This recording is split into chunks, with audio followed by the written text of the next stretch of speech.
Maman, je vous donne la parole, maman. Merci beaucoup. Je vais commencer par vous remercier. Hmm. Merci pour l'invitation. I'm humbled parce que vous avez pensé à moi afin que je puisse être la personne qui va partager par la grâce de Dieu. Amen. Alors, je suis Maman Sandra. J'aime bien qu'on m'appelle Maman Sandra. Je suis ordonnée pasteur. Je suis pasteur avec mon mari qui est le pasteur principal. Je suis mariée au pasteur Patrick Mazina. Hmm. Et ensemble, nous conduisons l'église des rebâtisseurs du temple à Dagenham. Je Hmm. suis mère de 4 enfants Amen.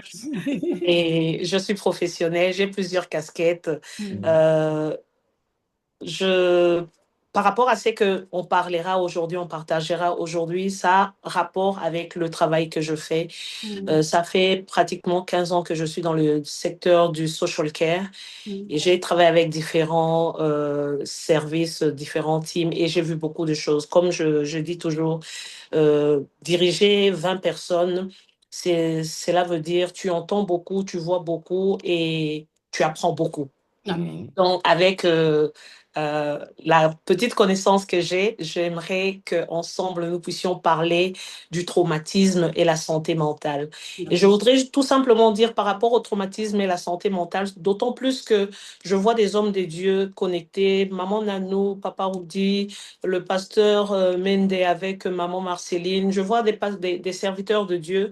Nous avons besoin d'avoir cette connaissance. Sinon, peut-être que nous l'avons, on va tout simplement se rafraîchir la mémoire parce Hmm. qu'avec les personnes que nous dirigeons, les personnes qui sont autour de nous, Hmm. nous, nous pouvons faire face aux choses que nous allons parler, partager aujourd'hui et cela pourra nous aider. Amen. Voilà. Hmm. Donc, je vais commencer. Je peux commencer? Yeah, vous pouvez commencer, maman. D'accord. Alors, on va parler du traumatisme et la santé mentale. Je vais commencer par dire, la Bible dit ceci dans le livre de 3 Jean 1, le verset 2. La Bible dit, je souhaite que tu prospères et que tu sois en bonne santé, comme prospère l'état de ton âme. Amen. Et donc, nous comprenons que Dieu veut que nous puissions prospérer et être en bonne santé. Hmm. Cependant, lorsque nous parlons de la prospérité ou bien de la santé, nous focalisons beaucoup plus sur la santé physique. Donc, ça veut dire, on prend soin du corps, pour des personnes qui sont vraiment aptes, qui sont vraiment dans les gyms, ils vont dans les gyms, ils font des diets, des trucs comme ça. Pourquoi? Parce que nous voulons prendre soin de nos corps physiques. Sorry. Hmm. Je peux continuer? Yeah, Yeah, vous pouvez yes, ma'am. continuer, Yes, sir. maman. D'accord. Alors, nous prenons soin du corps physique, ce qui est une très bonne chose parce que la Bible dit que notre corps est le temple du Saint-Esprit. Alors, c'est très bien de prendre soin de nos corps. Mais l'homme a 3 parties. L'homme est tripartite. L'esprit, nous sommes esprit, nous habitons dans un corps et nous possédons une âme. Donc, nous prenons soin du corps en faisant toutes ces choses que nous savons faire. Nous prenons soin de l'esprit en ayant des sessions de prière, des jeûnes et prières, de retraite et ainsi de suite. Nous prenons soin de nos esprits. Hmm. Mais cependant, est-ce que nous savons prendre soin de notre âme? Ça, c'est la question que nous allons nous poser. Et c'est la question qui va vraiment rester at the back of our mind. Et pour aujourd'hui, je voudrais parler du traumatisme et la santé mentale. Hmm. Comme j'ai dit, j'ai beaucoup entendu, j'ai beaucoup vu et j'apprends tous les jours. Et j'ai compris que c'est un sujet, peut-être que nous ne faisons pas trop attention à cela, mais ça a de l'impact dans la vie de tous les jours, surtout dans nos familles, dans notre communauté, tout simplement. Alors, je vais commencer par définir le traumatisme. C'est quoi le traumatisme? Le traumatisme, c'est la réaction émotionnelle par rapport à une chose qui arrive dans la vie. C'est-à-dire, ça peut être un accident qui arrive, ça peut être une guerre qui va arriver, ça peut être tout simplement de l'abus émotionnel, de l'abus sexuel, ça peut être tout simplement être cette personne qui voit toujours de violences conjugales lorsqu'on est enfant surtout, ça peut être la perte d'une personne chère et toutes ces choses-là, Hmm. c'est ça qui crée le traumatisme. On peut ne pas le savoir, mais ces choses que nous vivons tous les jours et nous pensons que ce sont des choses normales, mais en réalité, ça nous crée un traumatisme que nous ne savons peut-être même pas que nous avons. Et les statistiques disent que 70%, donc 70% pour le français belge, 70%, 70% du monde va expérimenter le traumatisme dans leur vie. C'est quand même beaucoup. Ce n'est même pas la moitié de la population du monde, mais c'est 70% de la population dans le monde entier, pardon, qui va tout simplement euh, expérimenter le traumatisme dans leur vie. Alors, c'est quoi le traumatisme? What is trauma? C'est cette expérience, comme je disais, que nous avons vécue. Ça peut être une expérience chronique, ça peut être une expérience répétée. Lorsque je parle des expériences répétées, ça veut dire, par exemple, un enfant qui est battu constamment, un enfant, par exemple, qui est sexuellement abusé pendant 1 an, 2 ans, 3 ans. Donc, ce sont des choses qui se répètent. C'est peut-être une femme qui habite qui est dans une relation toxique, ou bien tout simplement une femme qui est battue. C'est vrai que les hommes aussi sont battus, mais comme les hommes ne parlent pas trop, alors les statistiques démontrent beaucoup plus les femmes. Voilà pourquoi j'ai dit les femmes, mais je suis consciente que ça peut aussi arriver aux hommes. Alors je disais, ça, toutes ces choses que je viens de dire, ça crée un traumatisme. Et ce traumatisme va impacter nos émotions, ça va impacter notre psyche, c'est-à-dire notre psychologie, ça va même impacter notre physique. Donc, la santé physique, ça peut affecter toutes ces choses-là. Et nous avons différentes sortes de traumatismes. Nous avons le traumatisme acute trauma, qui veut tout simplement dire c'est une chose qui est arrivée. Par exemple, je vais prendre le cas de nos frères à Goma. Peut-être que nous savons tous qu'il y a la guerre, mais une chose est arrivée, une femme qui est abusée par 10 hommes. Ça s'est passé une seule fois, mais c'était tellement grand. C'est-à-dire, la femme n'a pas été abusée par une seule personne, mais elle a été abusée par 10 personnes. Donc, it's a single event. Ça s'est passé une fois, mais c'était très grave. Ou bien tout simplement, une personne qui se retrouve dans un accident. Et cette personne se retrouve dans un accident peut-être de voiture, de circulation, et elle se retrouve à l'hôpital. Elle réouvre ses yeux, elle n'a plus ses jambes, parce que ça arrive. Elle est sortie de la maison avec ses 2 jambes. Elle s'est retrouvée dans un accident. Elle se réveille peut-être 2 jours après à l'hôpital sans ses jambes.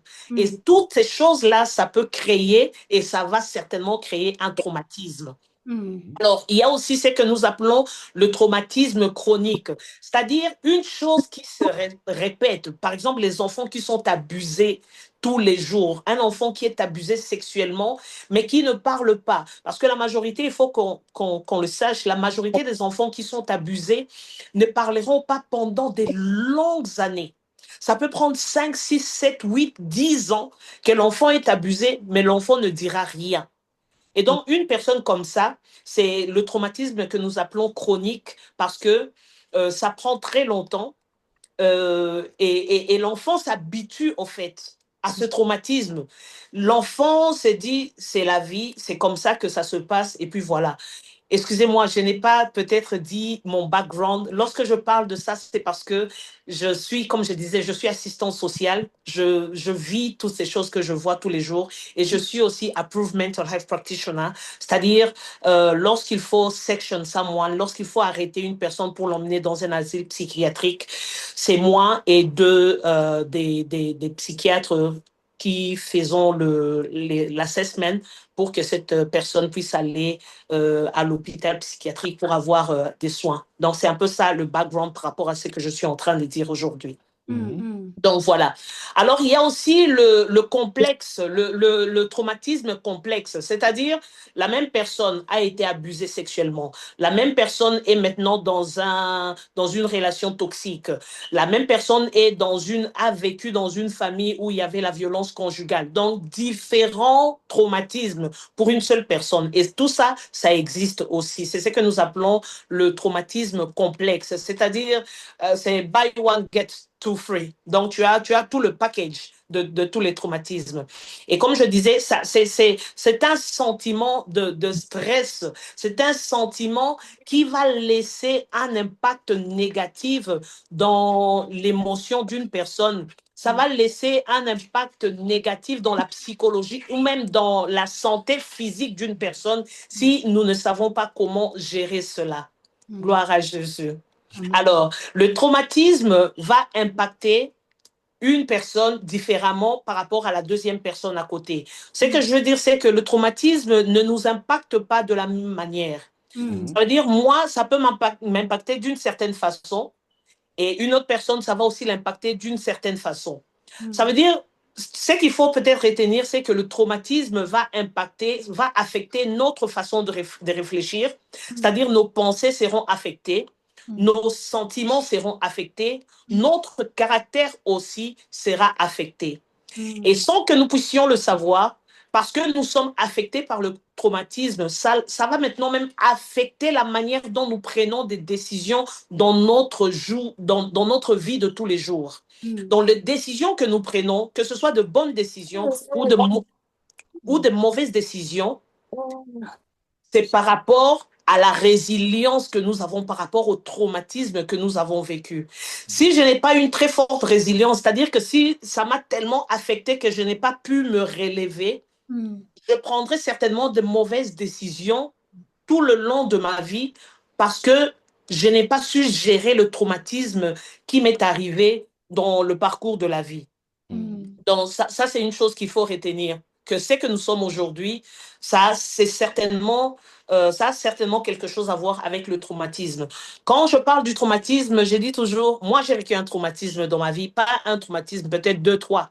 Mais je sais comment gérer ce traumatisme. Mais nous en parlerons plus tard. Alors, s'il faut peut-être que je puisse parler un tout petit peu des enfants, parce que nous sommes parents, et même si nos enfants sont déjà grands, nous avons peut-être autour de nous des personnes qui ont encore des enfants et nous pouvons les coacher, nous pouvons les aider. Par rapport à ce que nous sommes en train de partager aujourd'hui. Peut-être aujourd'hui, nos enfants sont déjà grands et c'est déjà trop tard. Il y a déjà eu des traumatismes, mais nous pouvons quand même sauver d'autres enfants parce qu'ils sont encore en bas âge. Alors, lorsque je parle des enfants, le traumatisme, parce que c'est quelque chose qui commence vraiment déjà dès le départ, dès que l'enfant naît, si l'enfant est négligé, ça crée déjà quelque chose dans la vie de cet enfant. Donc, ça commence dès le bas âge. On n'attend pas d'avoir 5, 10, 15 ans pour vivre un traumatisme. Ça peut commencer dès que l'enfant a la possibilité de commencer à retenir des choses dans sa tête. Comme je disais, un enfant qui n'a pas un très bon attachement avec ses parents, un enfant qui n'a pas un bon attachement avec sa maman la néglige parce qu'il y a des mamans comme ça qui négligent l'enfant. Ses parents le négligent tout simplement. L'enfant est vraiment put down, c'est-à-dire cet enfant est critiqué tous les jours. Qu'il fasse une bonne chose ou pas, l'enfant est toujours critiqué. L'enfant est toujours, on lui dit toujours, mais pourquoi tu ne peux pas faire comme l'enfant du voisin? L'enfant du voisin est toujours le numéro 1 de la classe. Pourquoi toi, tu es toujours là à être le numéro 5, 10? Tout ça, ça crée des choses. Et par rapport aussi aux enfants, dans nos maisons, il y a ce que nous appelons comment on dit? Domestic violence. La violence conjugale. Voilà, c'est ça le mot en français. La violence conjugale. Et donc, l'enfant qui vit la violence conjugale, et il faut souligner peut-être que la violence conjugale ne veut pas dire que l'enfant est battu. Parce que la violence conjugale, lorsqu'on parle de la violence conjugale, on ne voit pas tout simplement l'enfant qui est battu ou bien l'enfant qui est traité comme un moins que rien. C'est aussi la manière dont l'enfant est en train de voir le papa et la maman en train de converser, en train de faire des choses. Peut-être qu'ils ne sont pas en train de parler en l'enfant. Peut-être qu'ils ne sont pas en train de dire l'enfant, tu es le mal-aimé, tu es ceci, tu es cela. Mais parce que la maman et le papa, ça ne va pas, ils sont toujours là en train de arguer, ils sont toujours là en train de s'insulter, de faire toutes ces choses. Ça crée un traumatisme. Voilà pourquoi on verra aussi des enfants, quelquefois, lorsque vous parlez aux jeunes, ils ne veulent pas entendre parler du mariage. Pourquoi? Parce qu'ils ont déjà été traumatisés par rapport à ce qu'ils ont vu de leurs parents. Ils n'ont pas vu un bon exemple. Et donc, le mariage pour eux, it's a no-go area. C'est-à-dire, ils ne veulent même pas entendre parler de cela. Un autre traumatisme par rapport toujours à la famille et tout, c'est lorsque nous avons des familles reconstruites. C'est-à-dire, le papa vient avec peut-être un enfant, la maman vient avec deux enfants, et c'est une famille reconstruite, récomposée. Mais souvent, dans nos familles reconstruites ou recomposées, qu'est-ce qui arrive? Il y a toujours des discussions, il y a ceci, il y a cela. Toutes ces choses-là vont créer un traumatisme aux enfants. Les parents, peut-être, nous ne faisons pas attention. Nous pensons que ça nous affecte, c'est le problème des adultes. Mais ça ne s'arrête pas seulement entre adultes, ça va affecter les enfants. Et comme je disais, les expériences que nous avons, ou bien que nos enfants ont, alors qu'ils sont enfants, ou bien que nous-mêmes nous avions eu, parce que comme moi j'ai dit, moi j'ai vécu des traumatismes, je n'ai pas honte de le dire, et je peux savoir qu'est-ce qui m'a traumatisé pendant que j'étais enfant. Alors, je disais physical abuse. Souvent, nous, les Africains, nous tombons dedans. Pourquoi? Parce que tout simplement, c'est la manière dont nous avions été dont nous avons grandi. En fait, nous, en Afrique, on te frappe. Donc, c'était tout à fait normal. Et quelquefois, on peut frapper, oui, même la Bible dit il faut frapper, mais il faut savoir comment frapper. Donc, lorsqu'on t'a frappé, là, too much, ça ne va pas. Ça crée cette chose que nous sommes en train de dire. Ça crée un traumatisme. Alors, physical abuse, il y a sexual abuse qui n'est peut-être pas signalé. Et ça, je peux vous le dire, même dans la communauté, il y en a. Il y a des sexual abuse qui se passent dans nos familles, les familles chrétiennes. Je ne dis pas juste pour le dire, mais parce que je le sais, parce que j'ai entendu, parce que ça me met hors de moi, mais parce que je dois me calmer aussi. Donc voilà.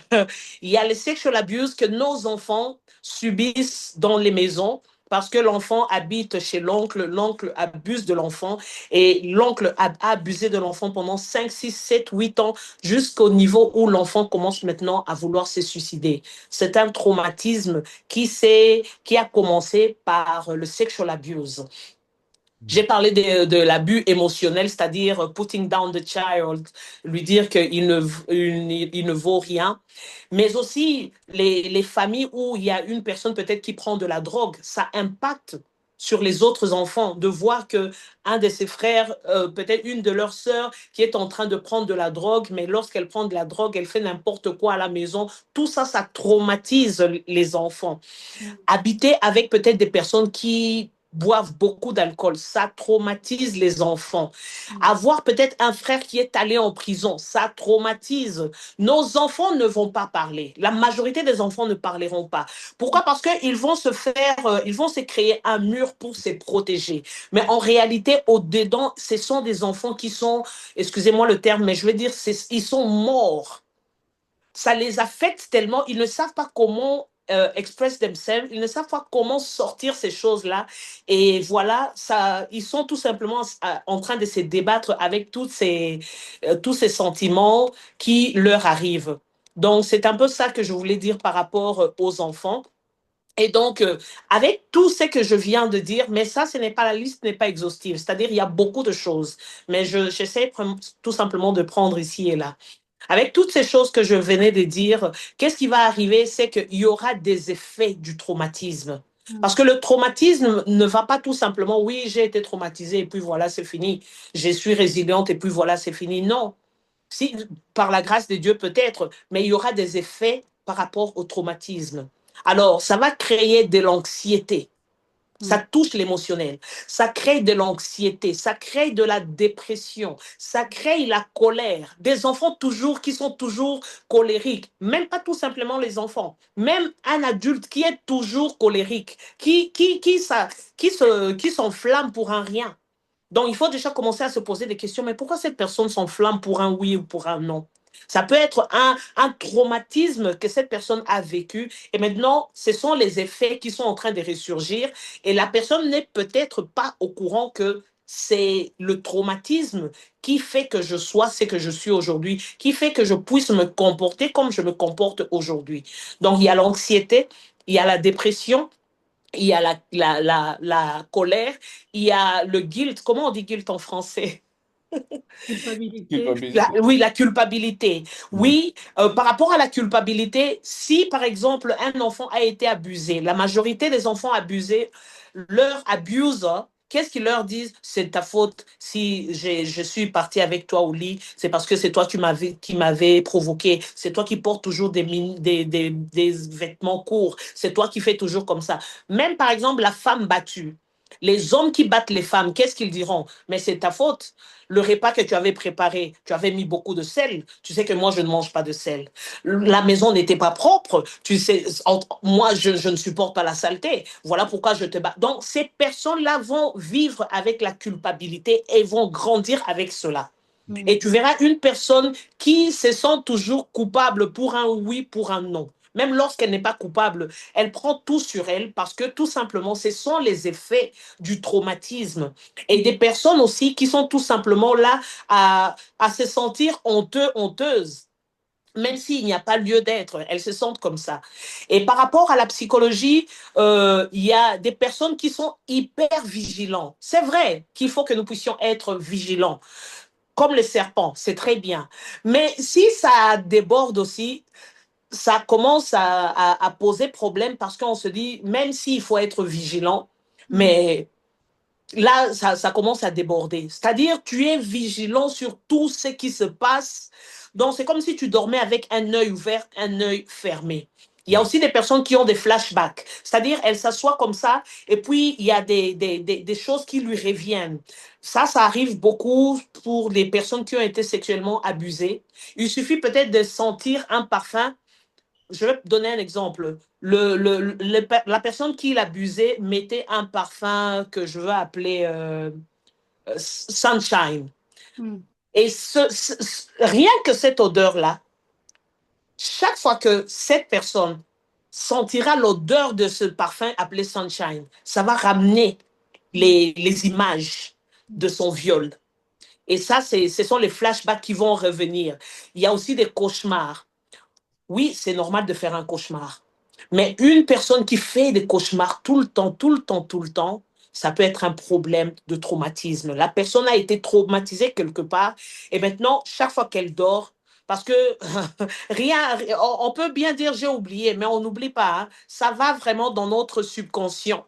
Et quelquefois, ça ressurgit. Parce que nous avons la conscience, nous avons la subconscience et nous avons l'inconscience. Alors, tout va aller dans le subconscient et de temps en temps, ça ressurgit. Voilà pourquoi ça peut arriver par les cauchemars, parce que tu penses avoir oublié, mais tu n'as pas oublié. Voilà pourquoi de temps en temps, on va voir qu'un enfant fait toujours des cauchemars, des cauchemars. Ça veut dire qu'il y a un problème qui se retrouve là-dedans. Alors, par rapport au physique, parce que ça commence par le mental ou bien dans les émotions, mais ça va affecter le corps. On se sent fatigué, même lorsqu'on n'a pas fait quelque chose de grave. On est toujours fatigué. C'est-à-dire, tu dors, tu te réveilles, tu es toujours fatigué. Ça veut dire qu'il y a un problème. Parce que lorsque tu dors, tu es censé te réveiller et avoir de la force. Mais toi, tu dors, tu te réveilles, tu es toujours fatigué. C'est-à-dire, moralement, tu es épuisé. Et ça peut être une cause. Ce sont les effets du traumatisme qui sont en train de tout simplement se faire voir dans la manière où tu te sens toujours fatigué. Et il y a aussi, parce que nous parlons des effets, il y a aussi des personnes qui font recours maintenant aux substances illicites, c'est-à-dire prendre de la drogue, prendre de l'alcool à grande quantité et tout ça, c'est tout simplement des choses qui montrent qu'il y a un traumatisme quelque part. Donc ça, ce sont les choses qui vont impacter la vie d'une personne. Et comme j'ai dit tout à l'heure, plusieurs d'entre nous, nous sommes passés peut-être par des traumatismes. Nous avons perdu une personne chère, nous étions encore peut-être très jeunes. Tout ça, ça crée des traumatismes en nous par rapport à différentes choses que nous avons peut-être vécues. Et comme j'ai dit, ça va créer la colère, ça va créer des émotions un tout petit peu bizarres et ça peut créer une crise d'identité. Aujourd'hui, dans la communauté, il y a beaucoup de personnes qui souffrent d'une crise d'identité, qui veulent paraître, qui veulent être comme la personne qui est praised by everyone. C'est-à-dire, tout le monde veut être comme, je vais donner un exemple, comme Beyoncé. Tout le monde veut être comme Rihanna. Nos enfants là, crise d'identité. Mais ce ne sont pas seulement nos jeunes enfants. Même les adultes aussi sont en train de vivre cette crise d'identité. C'est-à-dire, parce que nous avions été traumatisés, nous ne savons même plus qui nous sommes. Nous avions été abusés sexuellement, émotionnellement, physiquement. On nous a tellement put down que je ne sais même plus qui je suis. Maintenant, si je vois une personne qui paraît mieux que moi, meilleure que moi, je vais être comme elle. Et lorsque je trouverai encore une autre personne, je vais être comme elle. Donc, je suis en train de switch. Je suis en train de me chercher. Je cherche mon identité. Je ne connais pas mon identité. Et comme j'ai dit tout à l'heure, le traumatisme, parce que tu ne sais même plus qui tu es, ça devient difficile pour toi de prendre de bonnes décisions pour ta vie. Les carrières que nous avons aujourd'hui, peut-être, ça a rapport avec le traumatisme que nous avons vécu. Les relations que nous avons peut-être, où nous nous sommes lancés, c'est peut-être par rapport au traumatisme que nous avons vécu. Aujourd'hui, il y a plusieurs personnes qui sont dans des relations toxiques et qui sont en train de subir des choses. Et nous, étant chrétiens, nous disons, oh, cette personne, elle est en train de vivre des choses. Elle est vraiment endurante. Surtout les femmes, hein. Les hommes, excusez-moi, il n'y a pas beaucoup de statistiques par rapport aux hommes, mais je sais qu'il y en a. Mais je dis beaucoup plus les femmes. Donc, on dit, ah, cette femme, cette maman, elle est endurante.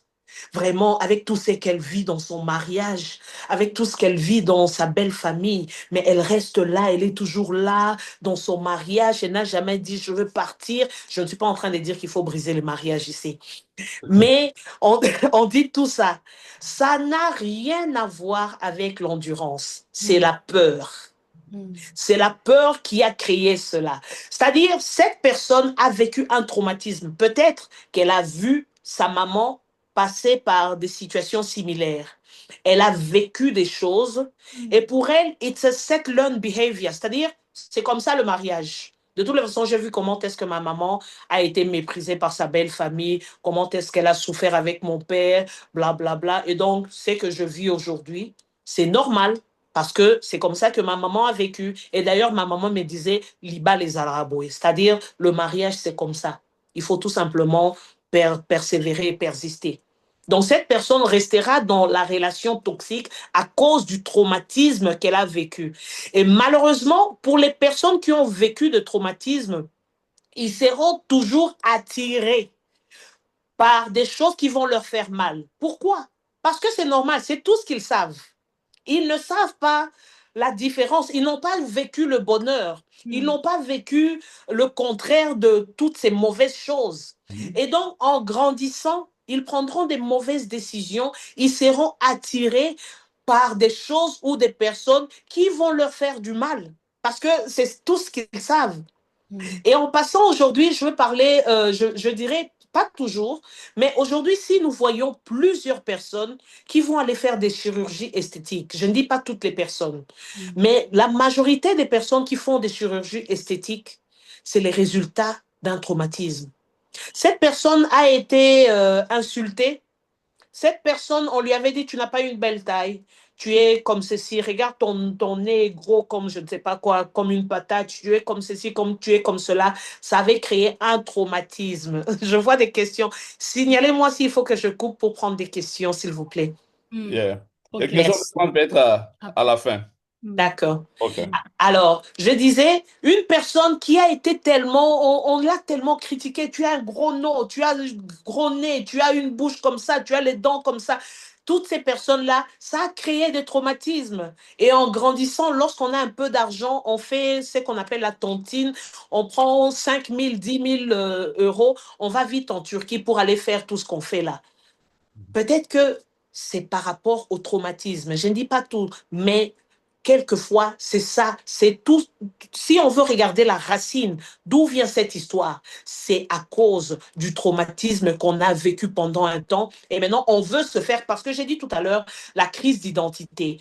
nous ne nous acceptons pas tels que nous sommes. Pourtant, la Bible dit, je te loue parce que je suis une créature si merveilleuse. Amen. Mais tes œuvres sont excellentes et mon âme le reconnaît bien. Mais parce que nous sommes tellement traumatisés, on veut tout simplement maintenant chercher l'identité. Je vais être comme Jennifer Lopez, je vais être je ne sais pas comme qui, peu importe la personne qui est en vogue. Nous voulons être comme ces personnes-là. Et tout ça, c'est parce que nous avions été traumatisés par rapport aux choses peut-être qui nous sont arrivées dans la vie. Maintenant, le traumatisme, lorsqu'on parle du traumatisme, on peut penser que oh, c'est un petit souci. On peut bien être résilient, on peut bien passer au-delà. Je vais donner un témoignage avant de prendre les questions, parce que j'ai vécu cette chose le samedi, j'étais on call. C'était tout simplement, j'en parlerai tout à l'heure. Parce que le traumatisme, lorsque nous ne savons pas gérer cela, ça peut affecter notre santé mentale. Ça peut nous emmener dans des situations que nous n'avons pas calculées. Oui, le traumatisme peut trigger la santé mentale, c'est-à-dire mental illness. Ça peut trigger la maladie mentale. Lorsqu'on a des soucis, je veux dire, lorsqu'on est enfant, on a vécu des choses. We've got all these unresolved issues from childhood. Et nous sommes en train de porter cela jusqu'à adulthood. Ça va nous créer des problèmes. Lorsqu'il y a un traumatisme qui se répète encore et encore, ça va nous créer des maladies mentales. Lorsque, comme j'ai dit tout à l'heure, we have learned the behavior that we have learned, c'est-à-dire on s'est dit, oui, c'est comme ça, ma maman a vécu comme ça, d'ailleurs, ma grand-mère aussi, c'était comme ça, ma tante, c'était comme ça, et moi aussi, c'est comme ça. Donc, nous normalisons les choses. Nous allons normaliser les choses qui nous sont arrivées et nous pensons que voilà, c'est normal. Pourtant, ce n'est pas normal. Alors, toutes ces choses-là, c'est un cirque, c'est comme si c'était un cercle vicieux. Nous sommes en train de tourner comme ça là.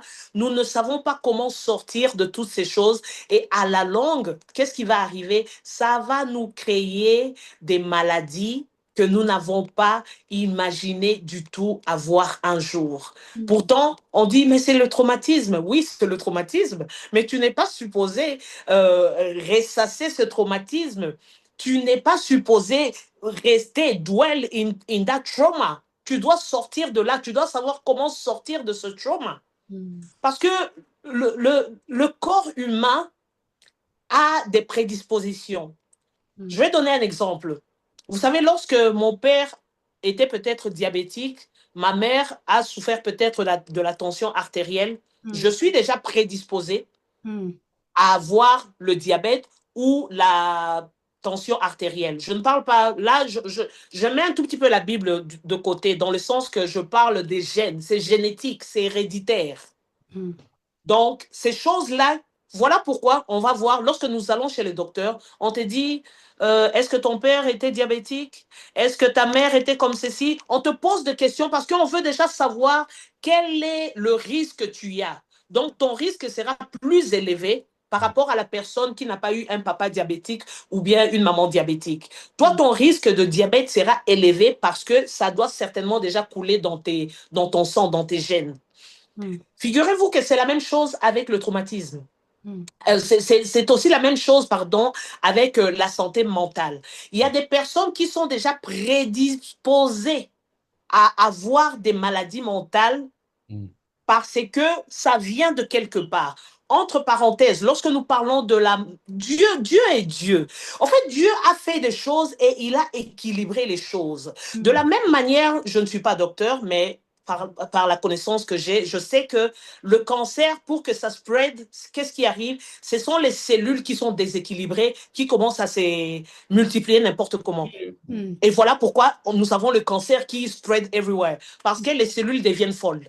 Les cellules du corps deviennent fortes, elles se multiplient et elles font des dégâts. C'est exactement la même chose qui se passe aussi dans ce que nous appelons la santé mentale.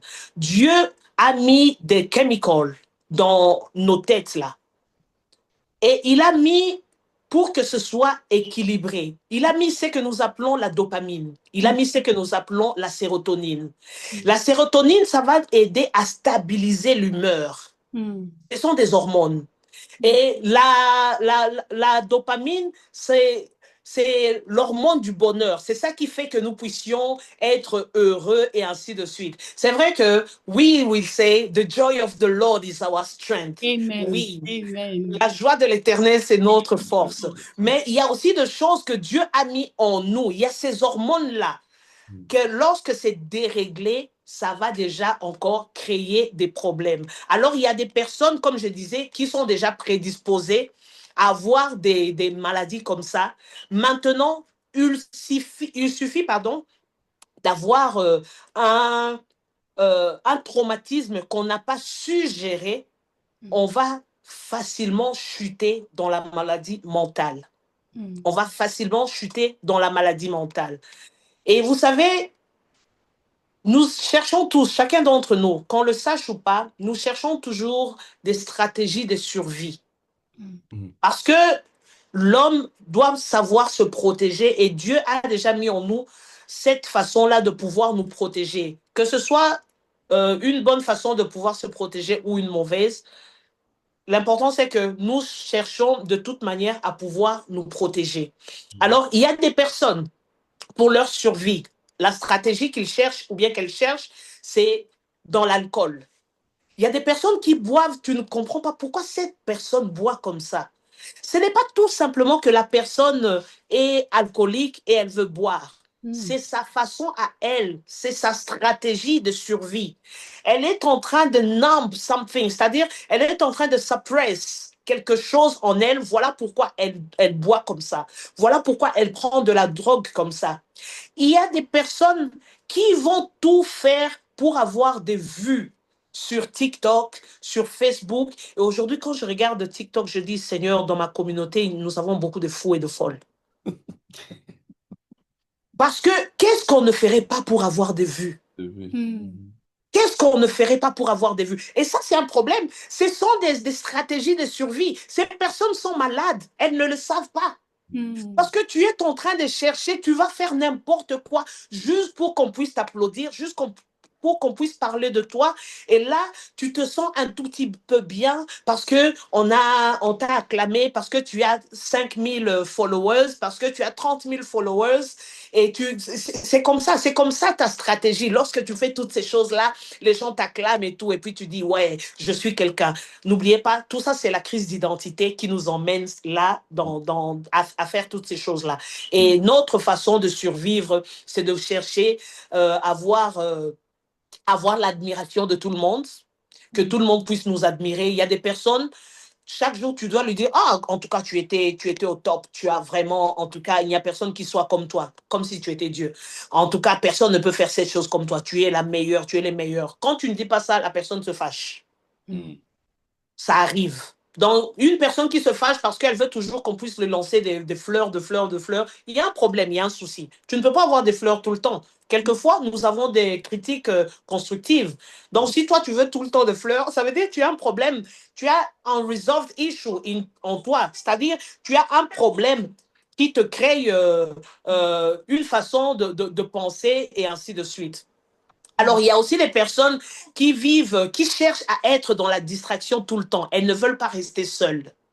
Il faut toujours qu'elles soient environnées des gens. Oui, c'est vrai, you can be people. Oh, excusez-moi, j'ai un chien et... excusez-moi. Pas de problème, maman. J'ai un chien et je crois qu'elle veut aller marcher. Une chienne, pardon. Alors, je disais, il y a des personnes qui aiment être dans la distraction tout le temps. Ça peut aussi être leur façon de survivre, la stratégie de survie. Il y a aussi des personnes qui se dissocient de leurs problèmes. C'est-à-dire, une personne va s'asseoir et va te raconter une histoire. Maman Sandra, tu sais, ceci, cela. Elle te raconte l'histoire comme si c'était l'histoire qui était arrivée à son voisin. Pourtant, c'est une histoire qui lui est arrivée à elle. Mais elle s'est dissociée de ce problème. Lorsqu'elle te raconte tout ça, tu te dis, mais est-ce que l'histoire qu'elle est en train de dire, c'est l'histoire qui lui est arrivée ou bien c'est l'histoire qu'elle a entendue quelque part d'autre? Non, c'est sa façon à elle. La stratégie qu'elle a prise pour se dire, je veux me dissocier de tous ces problèmes. Et il y a des personnes qui n'aiment pas être en compagnie des gens. Il y a des personnes, donc, chaque personne a sa façon, sa stratégie peut-être de survie. Et tout ça, c'est ce que nous appelons les defense mechanisms. C'est-à-dire, c'est ta façon à toi de te défendre de tout ce qui peut arriver du dehors. C'est ta façon à toi de coping mechanism, protection mechanism. Tout ça, tu le fais parce que tu veux te protéger. Comme je dis, l'homme, Dieu a mis en nous cette façon-là de pouvoir nous protéger. Déjà que nous avons vécu des traumatismes et arrivé à un certain âge, nous commençons à chercher un moyen de nous protéger par rapport à tous ces traumatismes que nous avons vécus. Alors, nous sommes en train de parler du traumatisme. Le traumatisme, ce n'est pas une fatalité. Parce que nous avons notre Dieu qui est Rapha, qui nous guérit de toute maladie. Amen. Il est là, il est présent et il veut que nous puissions guérir de tous les traumatismes. Lorsque je lis la Bible, quelquefois lorsque je prie, je vois David, je dis David, cet homme était traumatisé à mort. Lorsque vous regardez comment David est en train de pleurer dans le psaume et ainsi de suite, tu dis, cet homme a vécu beaucoup de traumatismes dans sa vie, mais Dieu l'a fait du bien. Donc Dieu est celui-là qui nous essuie les larmes. Dieu est celui-là qui ne nous condamne pas. Amen. Voilà pourquoi la Bible dit, qui condamnera les élus de Dieu? C'est Dieu qui justifie. Ce qui est important pour nous, c'est de reconnaître le traumatisme dans nos vies. Si toi, tu n'as pas été traumatisé, c'est toujours bien de savoir ces choses parce que tu peux aider la personne à côté de toi. Tu reconnais le traumatisme dans ta vie. Qu'est-ce qui m'a traumatisé dans la vie? Pourquoi j'ai vécu de telle ou autre façon? Qu'est-ce qui est arrivé? Tu reconnais, ne fais pas semblant parce que tu ne vas jamais oublier ce traumatisme. Comme j'ai dit, il y a la conscience, il y a le subconscient, il y a l'inconscience. Toutes ces choses que nous avons vécues, ça va dans le subconscient. De temps en temps, ça va ressurgir. Donc, ça ne va pas tout simplement disparaître comme cela. Donc, si tu as vécu un traumatisme, il faut reconnaître cela. La première chose, la première étape pour ne pas tomber dans la maladie mentale. Reconnais ton traumatisme. La deuxième chose, ne te condamne pas. Comme j'ai dit, ceux-là qui sont abusés, on leur dit c'était ta faute si je t'avais abusé. On jette la faute sur la victime. Donc la victime n'est plus victime, mais elle se sent maintenant coupable. Alors ne te condamne pas parce que Dieu ne te condamne pas. Amen. Amen. Ça, c'est la deuxième chose. La troisième chose, rechercher de l'aide. Vous savez, je dis toujours, lorsque nous avons mal à la tête, nous allons voir le médecin. Nous achetons le paracétamol. Nous prenons le médicament. Et ça nous soulage. Yes. Lorsque nous faisons des rêves comme quoi il y a la tante paternelle qui est en train de me suivre avec une machette et tout, nous appelons Pasteur Mende, Pasteur Marc. Pardon, je ne suis pas en train de faire des bons rêves ces jours-ci. Et alors le pasteur va dire, OK, it is well, bla bla bla. On va prier. Nous cherchons la main de Dieu par rapport au spirituel. Mais qu'en est-il de nos émotions? Parce que le même Dieu qui a donné de l'intelligence aux docteurs ou bien aux laborantins qui ont fait les médicaments que nous prenons, c'est le même Dieu qui a aussi donné de l'intelligence aux personnes qui ont étudié les émotions et tout ça afin de nous aider. Parce qu'il y a des thérapies. Juste en parlant, bon, c'est vrai qu'il faut peut-être chercher des thérapeutes chrétiens qui vont faire leur thérapie, mais en se basant par la parole de Dieu. Parce que lorsque la Bible dit « renouvelez votre intelligence », ça, c'est la thérapie. Lorsqu'on nous dit « renouvelez votre intelligence », c'est déjà la thérapie. Et qu'est-ce que la thérapie fait? Le CBT, Cognitive Behavior Therapy, qu'est-ce que ça fait? Ça t'apprend à réapprendre à penser. C'est-à-dire, si tu as toujours des mauvaises pensées, ça va te réapprendre à penser positivement. Mais lorsque tu iras chez un non-croyant, il ne va pas dire, ici, là, nous sommes en train de dire, renouveler votre intelligence. Il va le mettre tout simplement dans tout ce qu'il a étudié. Mais tout ce que les thérapeutes font, dans la majorité, en tout cas, c'est que moi je vois, la, la fondation est dans la parole de Dieu, bien qu'on ne le dise pas. Alors, comme je disais, nous allons chercher de l'aide. Nous n'allons pas avoir honte de dire j'ai besoin d'aide parce que je sens que ça ne va pas. Je vais chercher de l'aide, qu'on puisse m'aider à surmonter ou bien à savoir vivre avec cette chose que j'ai vécue. Parce que nous n'oublierons pas, mais ça peut tout simplement nous aider à estomper toutes ces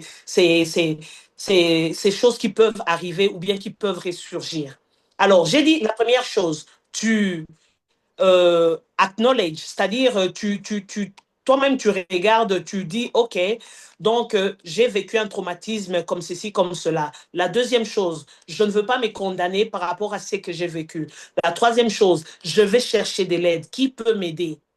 Qui peut m'aider par rapport à ces choses? Je dois parler. Tu dois ouvrir ta bouche pour parler. La quatrième chose qu'il faut savoir, avec toutes ces choses que nous avions dit, de temps en temps, you will be triggered. C'est-à-dire, si moi j'ai été abusée, dans, je ne sais pas, comment on va dire, si une personne, elle s'appelle Yvette, elle a été abusée dans son mariage, elle est déjà sortie de ce mariage, où c'était vraiment une relation toxique, elle est sortie du mariage.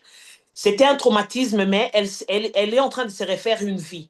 Mais à chaque fois que Yvette entendra parler de Christelle, qui est aussi en train de vivre des choses dans son mariage, ça va trigger her own trauma, c'est-à-dire ça va ramener encore ce qu'elle-même elle avait vécu, parce qu'elle va voir la même image qu'elle elle a vécu dans la vie d'une autre personne. Maintenant, il faut tout simplement reconnaître que oui, c'est vrai que Christelle est en train de vivre telle chose, mais je ne suis pas Christelle, moi je suis Yvette. Et moi, je ne suis plus dans cette chose, dans ces cocons. Je suis déjà sortie de là. Et donc, Dieu est en train de me faire grâce. Je suis déjà en train de me refaire une beauté dans mes émotions, si on peut le mettre ainsi. Et si nous ne faisons pas attention à toutes ces choses, on parle du traumatisme, on le prend à la légère. Le traumatisme peut nous emmener très loin. Vous savez, pour nous qui sommes chrétiens, nous avons toujours à côté de nous, quelquefois, des personnes qui se prennent pour le nombril du monde. C'est-à-dire, ils ont des idées grandioses. C'est-à-dire, moi, Dieu m'a dit, et ça vient toujours avec la parole de Dieu, hein. Dieu m'a dit, je suis le Joseph de ma famille, c'est très bien. Dieu m'a dit que c'est moi qui serai élevé, c'est très bien. Mais si Dieu te dit seulement toi, qui est le most high, c'est toi la beautiful, c'est toi la plus superbe et tout, et que lorsque tu viens avec ce message, you are putting other people down, et c'est toi que Dieu élève, j'ai dit, ce n'est pas Dieu, tu as un problème de traumatisme. Maintenant, tu as la folie des grandeurs, tu as des idées grandioses. You are telling yourself, I'm the chosen one. Oh yes, we are all chosen one. But you cannot be the only chosen one. Mais si c'est toujours toi, c'est moi, c'est moi, c'est moi, chosen one, tu as un problème que tu n'es pas en train de reconnaître. Et ça commence comme ça. Et quelquefois, on entend des voix. On commence à entendre des voix. Ah, tu n'avais pas vu quand tu es passé. Maman Sandra t'avait regardé d'une certaine manière, hein. Elle ne t'aime pas, il faut faire attention à elle. Donc, tu commences à être suspicieux par rapport aux... Tu ne peux pas voir les gens rigoler. Tu dis, voilà, ils rigolent parce qu'ils m'ont vu passer. C'est un problème. Donc, tu commences à voir le mal partout. Et ça commence tout doucement comme ça, mais ça va se détériorer jusqu'à ce que tu vas commencer à entendre de voix comme quoi tu dois t'acheter des couteaux, hein. Il faut marcher avec des couteaux parce que les gens au dehors ne t'aiment pas. Et ces voix vont s'accentuer pour dire, OK, tu vois la personne là qui est en train de rigoler, qui est à l'arrêt de bus. C'est cette personne-là qui ne t'aime pas. Allez, prends le couteau, va lui enfoncer le couteau. C'est comme ça que ça se passe. Mais ça a commencé par un traumatisme qu'on n'a pas su gérer. Et voilà que ça se dégénère, ça se détériore. Et donc, ça peut emmener une personne à avoir la schizophrénie.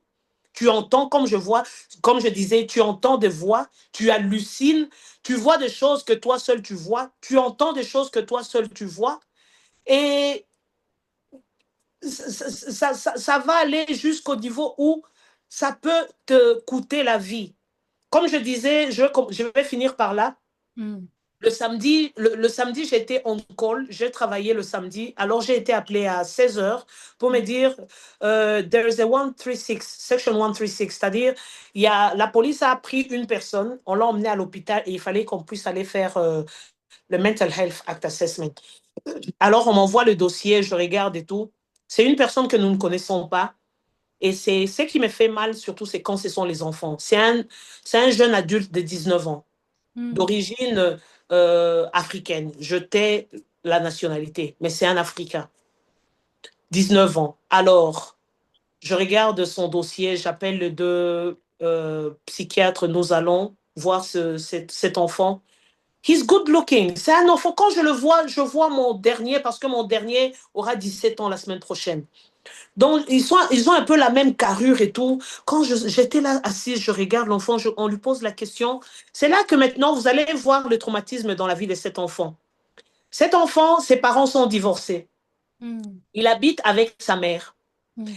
Ils sont à deux. Son petit frère a 16 ans, lui, il a 19 ans. Son petit frère est autistique. Le papa n'habite pas là, mais le papa vient visiter toutes les semaines.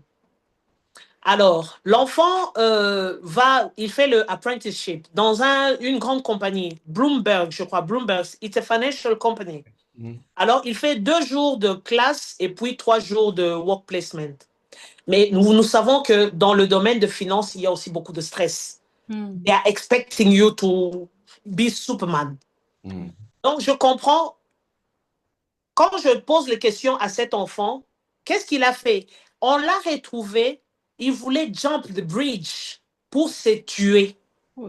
Parce qu'il a dit il n'en peut plus. Il veut tout simplement en finir avec sa vie. Il a envoyé un texte-message à toute sa famille pour dire, excusez-moi, quand vous aurez lu ce texte, je serai déjà parti, je n'en peux plus, blablabla. Heureusement pour cet enfant, il y avait des personnes qui passaient, c'était le matin à 9 h du matin, qui l'ont arrêté et qui ont appelé la police. C'est comme ça qu'on l'a emmené à l'hôpital. Alors, on pose les questions à cet enfant, il nous donne un tout petit peu son histoire. J'ai dit, oh, voilà comment le traumatisme, parce que cet enfant n'est pas diagnostiqué, il n'a pas de maladie mentale qu'on a diagnostiquée. C'est maintenant peut-être qu'on va le diagnostiquer. Mais voilà comment le traumatisme peut affecter un enfant. Le divorce, la maman qui se poumonne à faire tout ce qu'elle peut faire.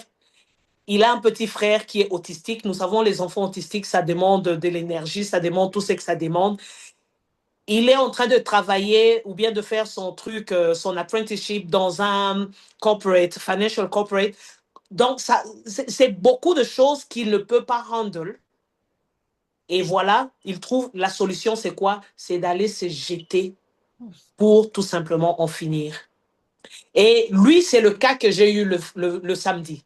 Maintenant, j'ai vu et je vois tout le temps, même les chrétiens et les chrétiennes, que nous détenons, c'est-à-dire nous sectionnons ou bien nous les arrêtons pour les emmener dans des hôpitaux psychiatriques, dans les pavillons psychiatriques, mais avec la parole de Dieu dans la bouche. Parce qu'ils n'ont pas su gérer ces choses, qu'ils deviennent un danger pour eux, non pas seulement pour eux-mêmes, mais aussi pour les personnes autour d'elles. Et quand c'est comme ça, tu te retrouves dans un asile psychiatrique que tu ne pouvais jamais imaginer que ça pouvait m'arriver. Pourtant, ça arrive. J'ai eu à détenir nos frères congolais. J'ai eu à détenir nos frères congolais, pas une fois, pas 2 fois. Et quand je vois ça, ça me fait mal. Ça a commencé tout petit, mais maintenant, they are schizophrenic. C'est la schizophrénie et ils sont maintenant en train de prendre des médicaments, ils sont en train de faire des thérapies. Et donc voilà, quand la chose est petite, il faut essayer de gérer cette chose par la grâce de Dieu afin que nous puissions sortir de cette chose que nous appelons maladie mentale. Parce que la maladie mentale est réelle. Si nous ne savons pas gérer la chose lorsqu'elle est petite, elle peut détériorer. Que Dieu vous bénisse. Wow. Ok. Bon, merci, merci beaucoup, maman, pasteur Sandra. Que Dieu vous bénisse abondamment. Amen. L'heure est répartie, mais il y a des questions, peut-être, je ne sais pas si on peut lire et puis Si on comment peut vous pensez? demander aux gens s'ils peuvent nous donner même 5 minutes pour répondre aux questions. À quelques questions. Si vous pouvez nous donner peut-être 5 minutes, on Mm. va répondre à d'autres questions et puis d'autres peut-être D'autres prochainement. prochainement, même 2 ou 3 Même questions. 2 ou 3 questions rapidement. Mm. Donc, Ah, docteur Nestora? docteur, vous savez parler? Oui. Ok, yes, Ouais. docteur. Yeah, rapidement. Ah Yeah. non, j'avais une question aussi. Ah, question. OK, Ok, il n'y a d'accord. pas de problème. Vas-y. Ouais, j'allais demander, Maman Sandra l'a dit quelque part, la résilience est cercle vicieux, mais exactement, des fois on recommande aux personnes qui ont dans leur famille des problèmes, un cas de problème de santé mentale, Mm. d'être résilient, c'est-à-dire avoir la capacité de s'adapter ou à faire face aux défis. Mm. Mais au même moment, dans certains cas, si le pire arrivait, on allait dire que non, voilà, manque de discernement ou bien trouble de jugement. Comment ils ont continué à telle situation, il y avait un danger et vous n'avez rien fait. Voilà ce qui arrive maintenant. C'est ça un peu ma question. Je ne sais pas si c'est bien compris. C'est-à-dire, on recommande aux personnes d'être résilients, mais c'est comme s'il y a un danger que vous ne faites pas attention. Il ne faut pas dire quoi conseiller au juste. Je ne Je sais suis pas si d'accord. c'est... Hmm. Oui, je suis d'accord avec. En fait, nous ne pouvons pas continuer à rester dans une relation toxique ou bien dans un environnement toxique. Nous devons sortir de cet environnement. Aussi longtemps que nous allons rester là, comme je dis, et puis on nous dit, Kanga Karamotema reste là, le pire va certainement arriver along the line. Parce que there's only so much que tu pourras porter. La Mm. résilience, c'est le fait de bounce back après avoir vécu un problème. Mais si tu continues à vivre dans le même problème, à la fin, tu vas craquer. Parce que lorsque tu regardes la signification de la résilience, is the fact that you can bounce back after a problem. Donc, c'est-à-dire, tu as vécu une situation, c'est passé, et puis tu es revenu à la normale. La Mais normale. si tu vas continuer à vivre la même situation, tu finiras par craquer. Ok. Donc, il faut sortir, il faut arrêter cette chose-là. Voilà pourquoi nous avons, par exemple, des counseling, où il faut peut-être faire des counseling et tout ça pour sortir de cette situation. Sinon, c'est un cercle vicieux. On va tourner en rond jusqu'à ce que quelque chose de mal va arriver. Ok. Merci beaucoup, pasteur Sandra. Mm. Donc, une question sur chat ici. Que pensez-vous de l'habit spirituel que beaucoup expérimentent au milieu des assemblées chrétiennes, s'il vous plaît? Maintenant, si on va parler des abus spirituels, je dirais que chacun d'entre nous doit lire sa Bible. Parce que si nous connaissons la parole de Dieu, le Saint-Esprit va nous donner les discernements comme quoi ici, là, tu es en train d'aller vers le mauvais chemin. Mais si nous sommes bébés, voilà pourquoi on va nous dire de monter, de descendre, on va faire toutes ces choses. Parce que nous sommes aussi longtemps que l'enfant est petit, là, il ne diffère en rien de l'esclave. Donc, nous devons croître. Ça, c'est la responsabilité de chaque chrétien. Parce que dans le monde où nous vivons, nous avons des loups, nous avons des bergers. Donc, si tu ne fais pas attention à ta vie spirituelle, à toi, tu ne lis pas la parole de Dieu, tu n'as pas la communion avec le Saint-Esprit, ben, on va t'emmener à gauche et à droite et tu iras. Yeah. Mm. Voilà. C'est vrai. Et une autre question. Peut-il être traumatisé pendant plusieurs années sans pourtant savoir? Oui, Mm. oui. Tu peux être traumatisé pendant plusieurs années, mais tu ne le reconnais pas parce que c'est ce que j'ai appelé learned behavior. Tu as tellement été abusé que pour toi, c'est ça, et c'est normal. Tu normalises cela. On appelle ça, you become desensitized, c'est-à-dire, tu ne ressens plus ce traumatisme-là parce que pour toi, c'est tout ce que tu sais. Mm. C'est tout ce que tu sais jusqu'au jour où tu vas craquer. Et quand tu vas craquer, c'est là maintenant, quand tu vas commencer à parler avec les thérapeutes, the therapist, c'est là que tu vas voir des choses que tu ignorais. Parce qu'en parlant, c'est là maintenant qu'on va commencer à te dire, tu ne penses pas, tu ne penses. C'est là maintenant que tu vas dire, oh oui, mais c'est ça. Tu commences, c'est comme si tu vas apprendre ce que tu ne savais pas.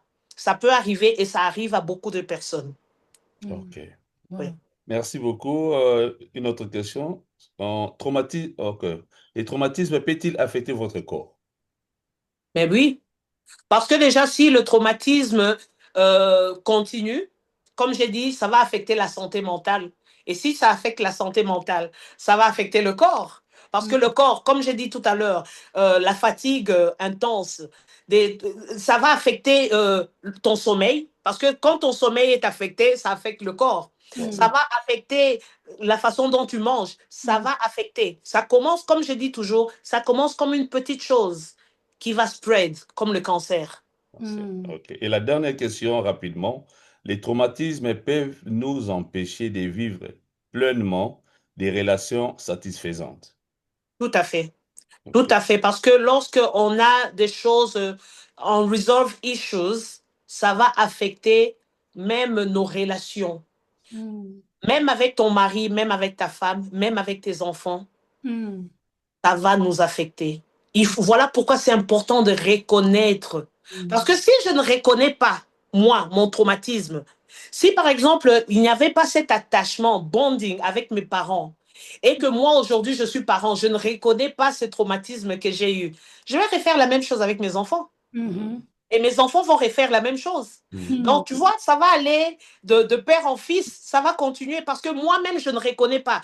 Voilà pourquoi c'est important que je reconnaisse pour que je commence maintenant à vouloir arranger, pour couper ce lien-là, afin que ça ne continue pas à descendre. Ça va affecter les personnes autour de nous. Ok. Merci beaucoup, Maman Sandra. Je You're pense welcome. qu'on a plus des questions. Amen. Vous avez quelque chose à ajouter, Maman? Yes. Maman Sandra, en tout cas, merci beaucoup. Que l'Éternel vous bénisse abondamment. Amen. On a été vraiment richement bénis et on a beaucoup appris. Oui. Et que l'Éternel vraiment se souvienne de vous. Amen. On voulait aussi dire à tout le monde, parce que nous savons que ce sont des sujets qui sont un peu très touchants, ça peut vraiment toucher. Si vous êtes touché, contactez-nous. Nous avons des pasteurs qui sont ici avec nous, des pasteurs vraiment qui sont dignes, qui sont vraiment des pasteurs que nous connaissons très bien. On peut aider, on peut prier pour vous et on peut vous accompagner. Vous n'êtes pas seul, on est ensemble. Parce que le traumatisme peut arriver à tout le monde. À tout le monde. Nous tous, nous sommes, il y a plusieurs d'entre nous ici, nous sommes des victimes de traumatisme dans notre vie, dans nos vies. Alors, contactez nos couples à mission. Il y a notre numéro de téléphone qui est là dans nos leaflets. Hein. Appelez-nous. Nous avons plusieurs pasteurs, plusieurs professionnels qui sont parmi nous. Ils vont nous aider, ils vont aider, on va accompagner pour que nous puissions sortir du traumatisme, comme Maman Sandra nous a dit. Donc, on ne peut pas rester non, il faut qu'on sorte pour que nous puissions aussi aider les autres. Amen. Aider les autres. En tout cas, Maman Sandra, merci infiniment. Merci à vous. L'Éternel vraiment vous bénisse encore. Donc, Maman Sandra, elle est aussi là. Si vous avez aussi des questions, posez aussi vos questions. On va donner à Maman Sandra. Et si vous voulez aussi parler à Maman Sandra, contactez-nous. N'hésitez pas. Que l'Éternel vous bénisse abondamment. Amen. Pour la parole. Ok, merci beaucoup, Maman Nanou. Nous sommes arrivés à la fin. Et vraiment, merci pour votre patience. Nous sommes Couple Mission, nous nous réunissons chaque lundi, même heure de 20h45 jusqu'à 21h45. Nous utilisons les mêmes liens, donc on ne change pas les liens. Donc nous allons vous demander d'inviter d'autres couples. Je pense qu'on passe des moments vraiment émerveillés, Yes. donc on prend des bonnes informations. Je pense qu'on a droit quand même à partager cela avec les autres. Donc, tout autour de nous, il peut être des gens qui ont les mêmes cas, les traumatismes, donc c'est un peu ça. Vraiment, nous vous encourageons, bien aimés, d'inviter beaucoup.